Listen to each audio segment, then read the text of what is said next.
Bon, merci beaucoup. Alors, bienvenue au premier conseil d'administration 2025. Et, l'Assemblée publique. Sans plus tarder, je vais laisser la parole à M. Richard Vizela pour la lecture de l'ordre du jour.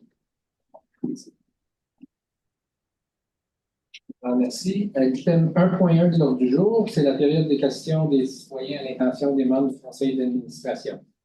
Nous avons reçu une question par courriel, laquelle nous provient de Mme Claudia Cabelle.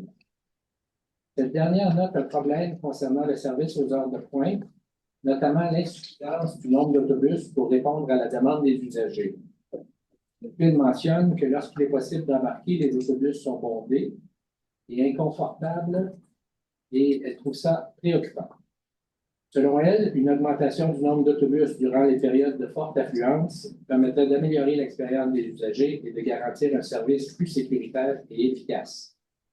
Elle prie donc la STO de mettre en place des solutions pour améliorer la fréquence et la capacité du service aux heures de pointe. Leclerc, vous mentionnez les ajouts qu'on a déjà faits. Oui, tout à fait. Merci, M. le Président. Merci, Mme Hamel, pour votre question. Effectivement, nous sommes conscients de la situation et on y travaille. En fait, depuis le retour des fonctionnaires, on a vu une augmentation importante de l'achalandage, qui est une très bonne nouvelle pour nous.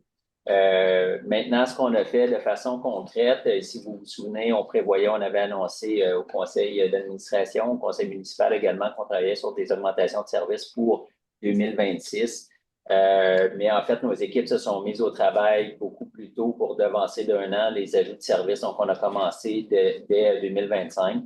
On a fait des ajouts de services, notamment là, cet hiver avec le retour des lignes 100 et 200 et certaines lignes également qui ont eu des bonifications, que ce soit la semaine ou la fin de semaine. Même chose pour le service là, qui va démarrer au printemps. Donc, encore des bonifications et nos équipes planchent en ce moment pour une augmentation de service considérable là, dès septembre. Ce qui nous a permis de faire ça, c'est, vous l'avez peut-être vu dans les médias récemment, donc on a finalement eu accès aux sommes résiduelles du programme d'aide d'urgence. Donc, la priorisation, c'était de les mettre au bénéfice de la clientèle. Ça nous a permis de devancer des investissements d'1 an, donc c'est déjà au profit de la clientèle. Et il y a davantage de services qui vont venir. L'autre élément qu'on espère voir, c'est du gouvernement du Québec qui devrait dévoiler son plan d'action pour la politique de mobilité durable du Québec ce printemps. Et ce qu'on demande au gouvernement, c'est de permettre des bonifications de services et de les subventionner de 5 par année pour venir soutenir la croissance, notamment ici à Gatineau, où la population là, prend le transport en commun et qu'il y a une bonne réceptivité aux ajouts de services. Donc, c'est ce qui est prévu. Donc, merci de votre question. Merci. Merci. Et dans la salle, nous avons M. Benoît Pichette-Sarrault, qui nous a indiqué qu'il désirait s'adresser aux membres du Conseil. Donc, Monsieur le Président, membres du Conseil, bonjour. Premièrement, permettez-moi de vous souhaiter une bonne année 2025, qu'elle soit bonne et heureuse et la santé à tout le monde. Dans un autre ordre d'idée, il y a 2 semaines, nous avons appris l'arrivée de 18 millions provenant du fonds d'urgence du gouvernement provincial. J'ai été extrêmement surpris d'entendre le discours de Mme la mairesse ainsi que de vous, Monsieur le Président, sur la façon d'utiliser ces 18 millions. Rappelez-vous que durant la pandémie, 82 de nos chauffeurs que nous représentons ont été mis à pied. C'est de là que ça a aidé grandement à obtenir cet argent. Sans chauffeur, l'autobus ne roule pas. Et vous avez vu l'impact de ces mises à pied à l'automne dernier. Rappelez-vous également que nous avons un système de billettique désuet. Rappelez-vous également que nous avons un système de rémunération désuet. Ne serait-ce pas plus responsable de garder un certain montant pour pallier aux imprévus qui pourraient arriver et ainsi éviter une nouvelle mise à pied de chauffeurs? Nous avons un gouvernement de la CAQ qui agit de façon irresponsable concernant le financement du transport en commun et nous ne sommes pas à l'abri des soubresauts de la ministre Guilbeault. Ne serait-ce pas-il plus important également de prendre un certain montant afin d'améliorer notre système de billettique?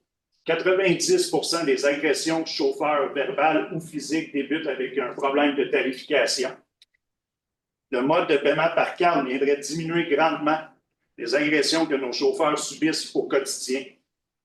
Avec le restant de ce montant, là, on pourrait investir dans la livraison de services. Est-ce que le Conseil, M. le Président, peut prendre en considération les propositions du syndicat afin d'améliorer les conditions de travail des chauffeurs, qui sont les meilleurs ambassadeurs de la STO, ainsi qu'améliorer l'expérience des usagers en facilitant la façon de payer leur passage? Merci beaucoup. Merci. Écoutez, je peux vous assurer qu'on prend en note vos recommandations, bien entendu. Je pense que c'est bien placé pour le service à la clientèle, donner une qualité de service à la clientèle. Dans le 18 millions, bien entendu, écoutez, on venait d'avoir l'annonce, on n'avait pas, je vais aller à ma défense, on veut, mais je n'avais pas eu le temps de rencontrer le conseil d'administration, on n'avait pas encore les grandes orientations, comment est-ce qu'on pouvait investir, comment on pouvait utiliser ces 18 millions. On avait des questions avec les auditeurs, on devait avoir des réponses. Je peux vous assurer que le conseil d'administration ici est très conscient des programmes informatiques qu'on a, des travaux qu'on a à faire, l'amélioration des différents programmes. Entre autres, le Biétix en est un. Le conseil d'administration veut améliorer effectivement le mode de perception, mais aussi la recharge au niveau des facilités, l'accès, faciliter la recharge au niveau des passagers. Alors, tout ce que vous mentionnez, on prend note.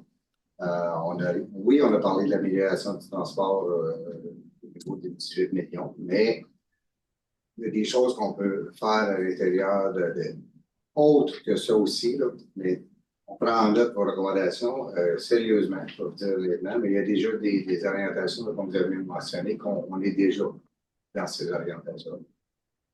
Merci beaucoup. Merci.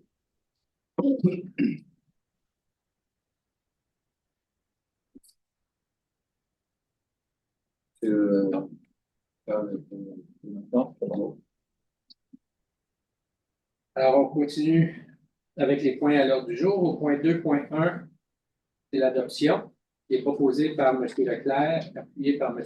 Boivin. Au point 2.2, il s'agit de l'adoption du procès-verbal de l'Assemblée publique du 12 décembre dernier, laquelle est proposée par Mme Murray et appuyée par Mme Craig Saint-Louis. Au point 4.1, nous voyons une modification de contrat. Le 28 octobre 2021, la société a octroyé un contrat à FNX Innov Inc., aujourd'hui Artelia, au montant de 423 912,83 $, taxes incluses, pour l'élaboration des fins de vie, ainsi que la surveillance des travaux pour la mise en place de mesures préférentielles sur le boulevard des Animatières. Les travaux étaient prévus pour 16 semaines et se sont prolongés pour une durée totale de 21 semaines, entraînant 397,75 heures de surveillance de chantier supplémentaire ainsi que de la surveillance de bureaux additionnels. On demande d'approuver la modification au contrat de FNX Innoving pour les honoraires additionnels pour heures de surveillance supplémentaire au montant de 108 989,69 $, taxes incluses. C'est proposé par M. Blondin, appuyé par Mme Boulady. Au point 5.1, il s'agit d'un mandat au ministre des Finances relativement au processus d'adjudication des emprunts à long terme. La société souhaite vendre par voie d'adjudication les liens et les obligations qu'elle est autorisée à émettre sur soumission écrite selon les conditions fixées par le ministre des Finances. Dans le but de simplifier le processus d'adjudication, la société souhaite mandater le ministre des Finances et ses représentants dûment autorisés afin de recevoir et d'ouvrir les soumissions, ainsi que d'adjuger les obligations oubliées au plus bas soumissionnaire conforme. On demande de mandater le ministre des Finances et ses représentants dûment autorisés afin de recevoir et d'ouvrir les soumissions, ainsi que d'adjuger les obligations oubliées pour les noms de la société à la suite d'appel d'offres. C'est proposé par M. Boivin, appuyé par Mme Vexel.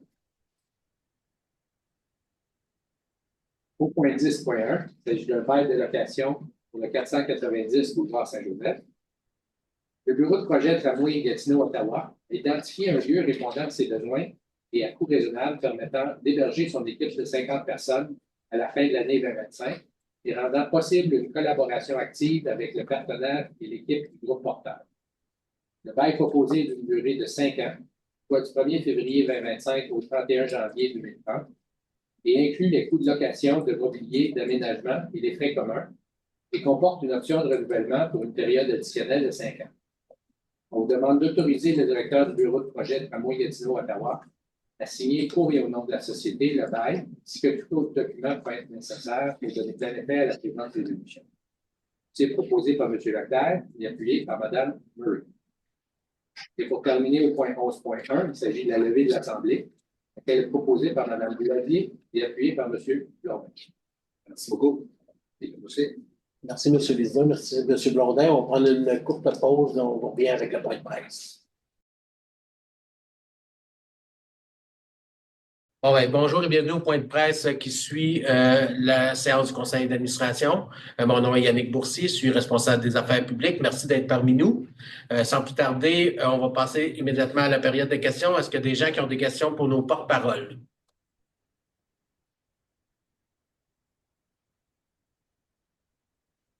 Pas de questions, personne?